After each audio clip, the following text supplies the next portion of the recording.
Long awaited, but yet it finally happened. Episode 6, the Mike Cook Guys podcast. Tonight's episode has been brought to you by DJ Menyu, aka Ricky Quintana. If you have a SoundCloud account, make sure you go to his site, spelled DJ Menyu.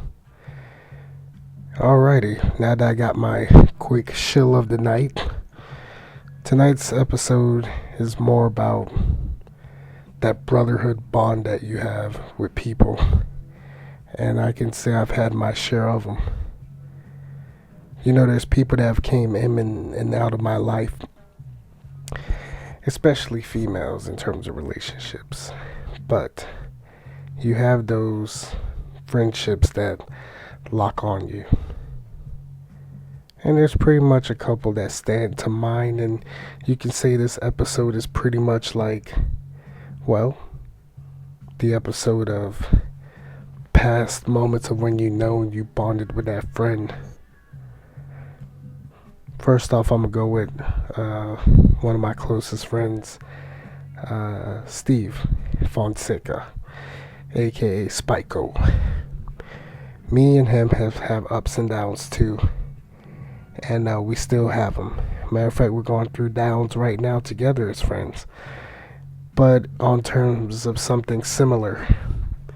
But I'll never forget, I knew him since I got out of high school. I knew who he was, but I mean, every time we saw him, hey, what's up, slap fives, but I really didn't know him. And when they started the Perlo promotion in college, we started hanging out. And then we did this one where it was Perlo and student support services, and it was me, him, and another guy, Antonio. We were hanging out, and we ended up getting drinks at the gas station. And we're drinking at the street corner in Charlotte, North Carolina, right across from a Mexican nightclub and the gas station, which was right across from the hotel. And that was when we were getting to know each other.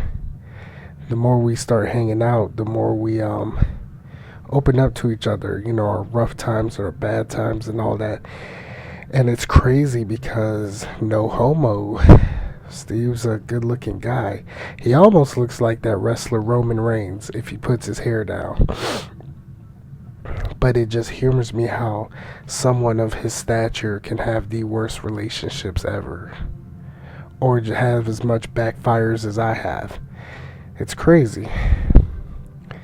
But, we all go through those things. And just like this year, he's thinking about, not doing anything for Valentine's Day.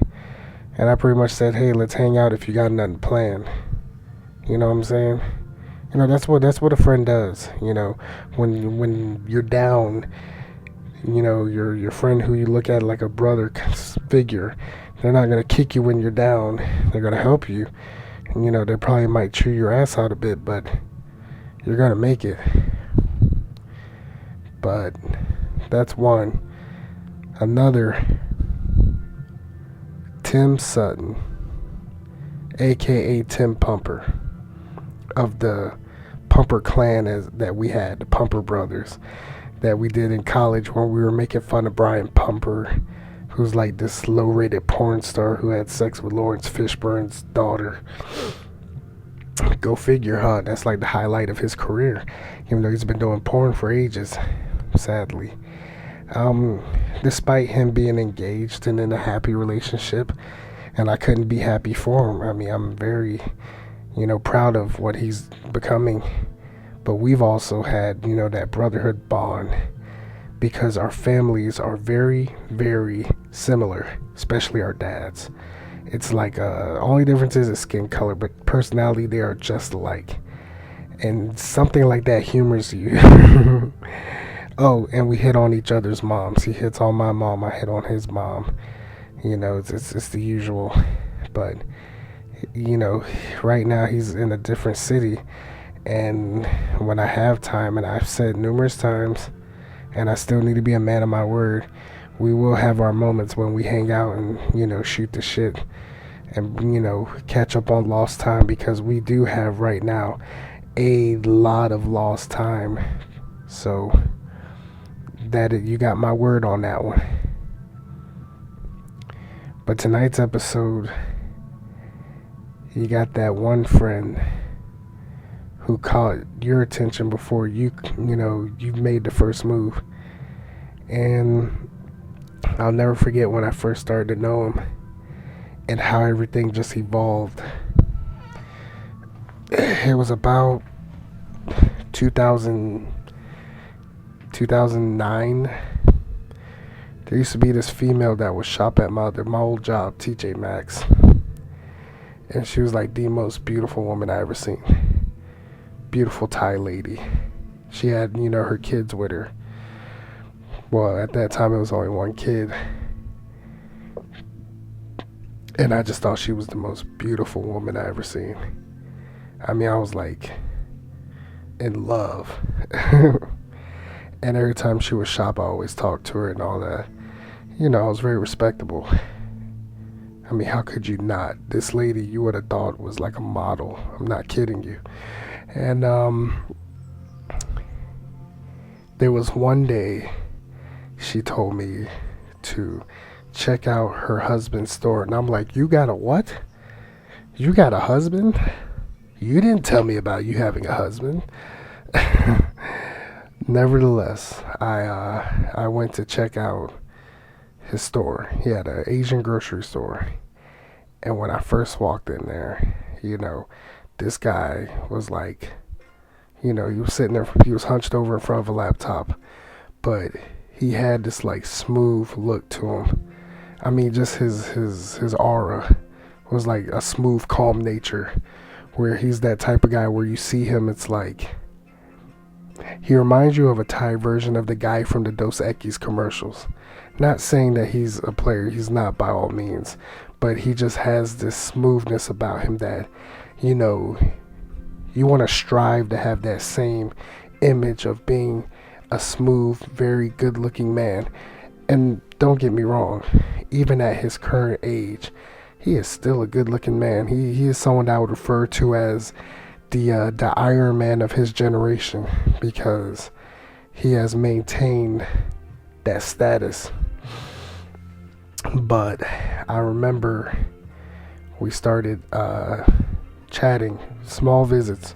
I would have like small visits, and what started out as like 10-minute visits were like 30-minute visits, and then there were 30-minute visits to hour visits, and it was like 2 hours, 3 hours. And I'll never forget one night I would go there because I would joke saying I was going to church, because the advice that he gave on life and things was similar to like church. And one of the things he would always joke with me, he would say, Mike, don't get married. And it was too funny because he would always joke and say, don't get married, just, if you get married, find a cute woman, but make sure she treats you right. But until you find that, don't get married at all. Just wait.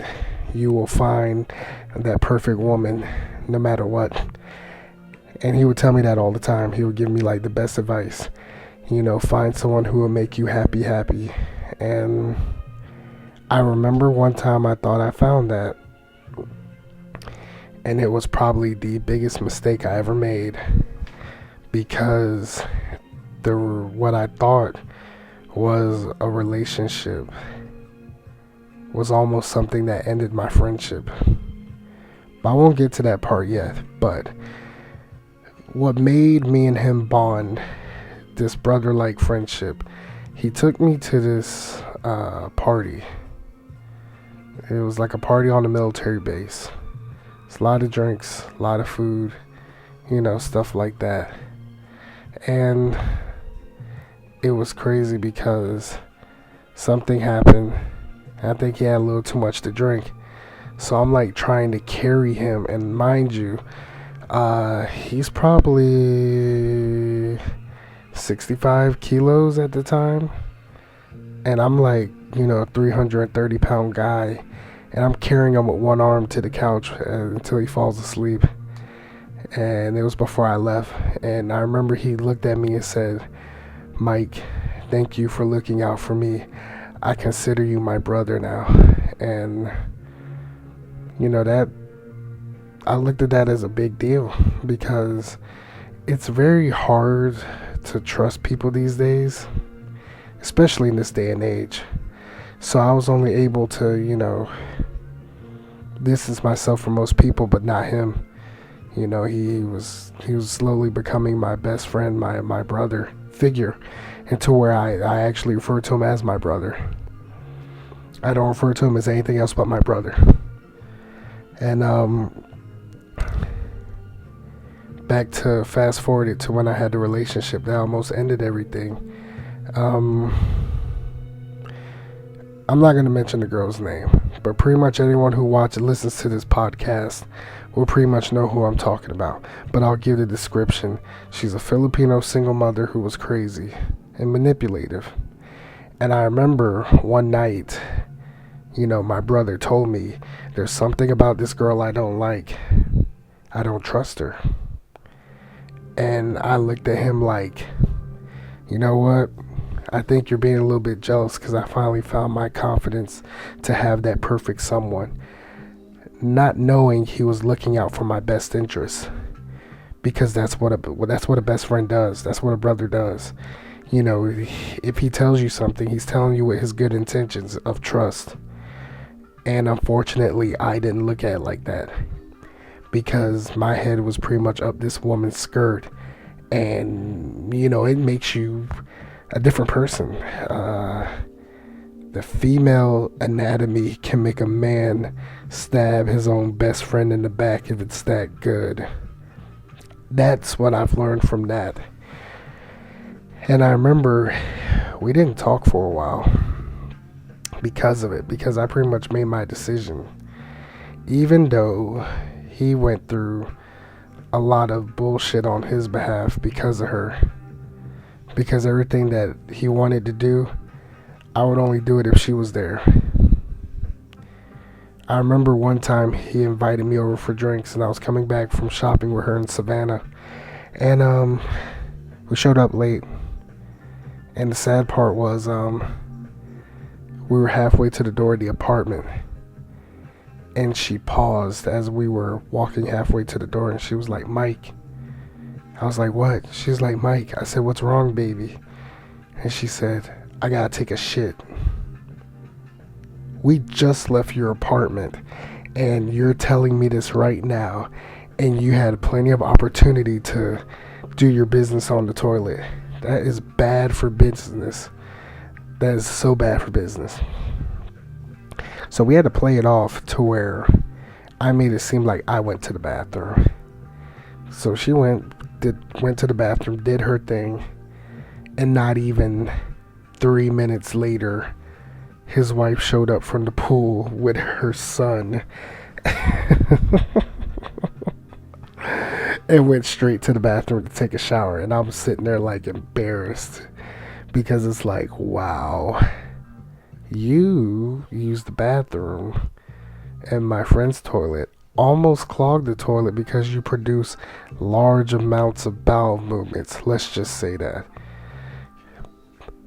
Wow. So what if would have happened if my friend's toilet got clogged? I couldn't take the blame for that. That's on you. After that, I'm not saying it wasn't me, it was her that used the bathroom. I'm sorry, brother. But that's, man, I had to save face on that one. If the toilet would have got clogged, which it didn't, thank God. But I remember when I went through the ending of the situation where I thought I almost caught something from her because she did something that lied to me. And then I remember going to the clinic scared.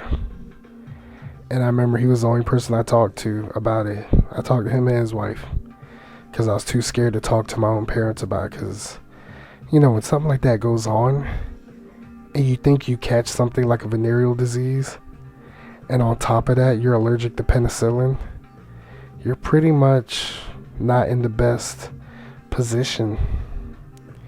So that wasn't, one of the best motives that were going on. So once we found out that I tested negative, that's when I broke it off.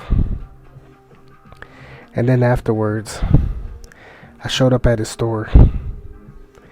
And I told him that I was sorry and that, he was right. And I asked him what was it I can do to help rebuild our friendship. He just got a shipment from his vendor. So I ended up helping by unloading everything and putting everything up and just doing all the work. Just so I can regain his trust, because that was a big, I could have lost my best friend. I could have lost my brother just because of me thinking more with my dick than my brain in terms of how this female was. And it's kind of sad because there's been a lot of people out there in this world who chose that over their friends, and then they get screwed over in the end. But guess what? There'll be two groups of people that will be there if something like that happens. Your family and your closest friends. Nobody else is going to be there to help you. It's a cold, hard fact of reality. So it makes you wonder. But he's done a whole lot of good in my life. And he's done so much. Without him, he's pretty much one of those people who helped build the blocks of who I am today, along with people from college. My father, my weightlifting coach, my Perlo mentor, the guy, Mr. Brewer from college, who was the electronics teacher. There's so many people that helped that build those blocks. And matter of fact, I think it was Christmas time. Me and my brother had a talk because I've been holding something from him that he should have known. And when I told him, his first reaction was that he thought I stabbed him in the back. And it wasn't that. It was one of those things where it was a situation that I had needed to figure out on my own once again, blindly, But inside he felt, okay, my brother doesn't trust me anymore. No, that's not the case.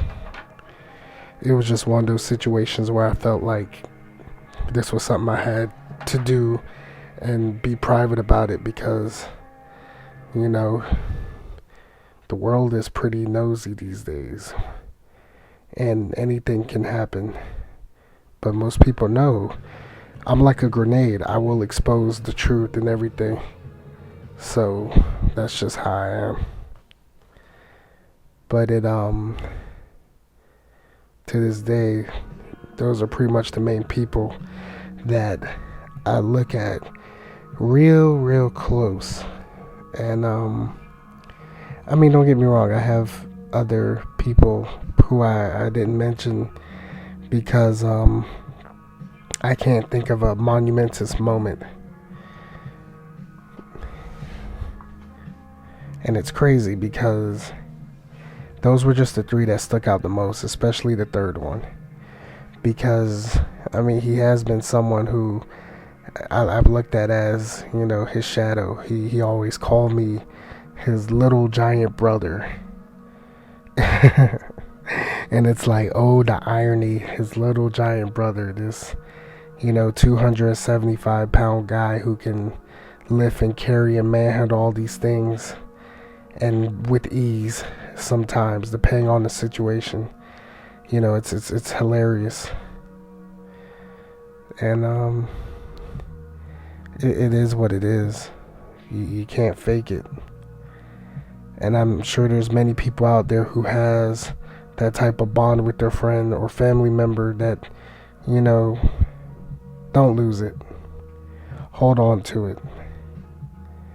It's unhealthy to not want to you know, lose a friend or a family member because of petty things.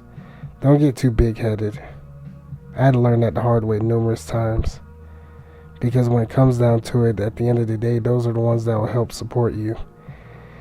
Not some female who pretty much gives you, you know, the part-time go-around and you're breaking her neck just for her acceptance.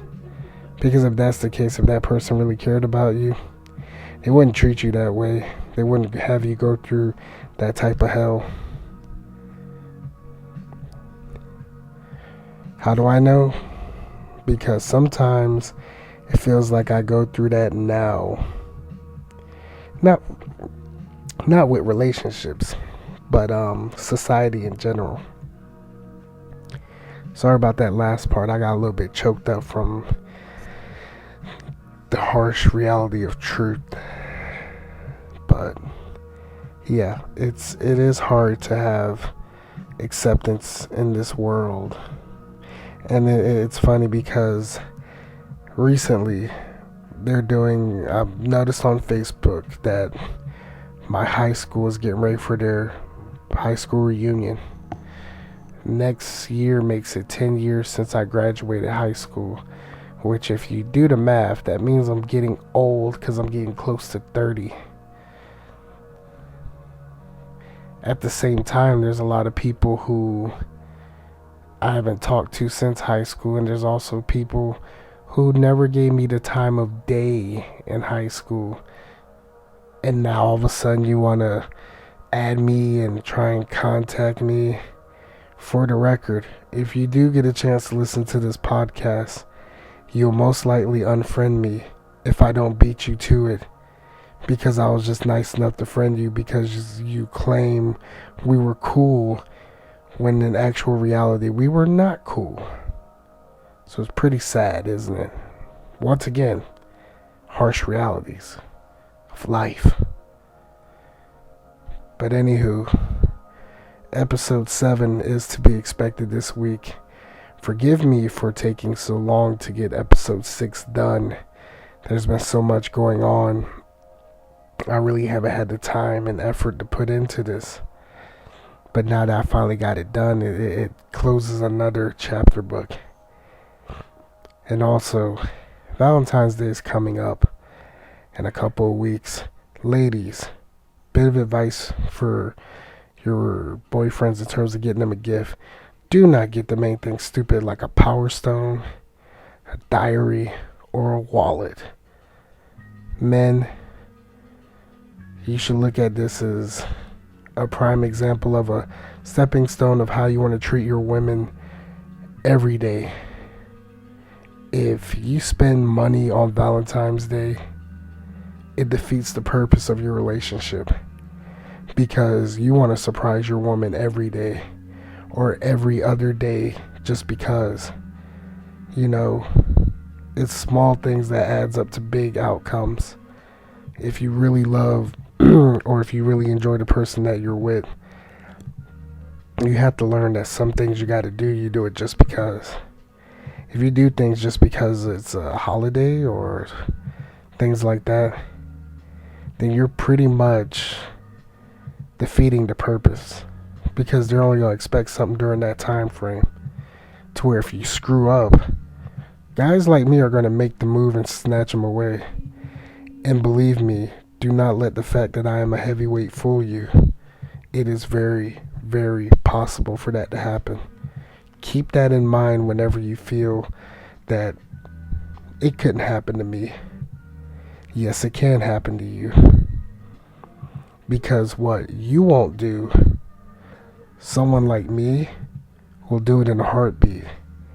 And that goes for any other guy or any other woman. And rest assured, it can happen at any time, anywhere.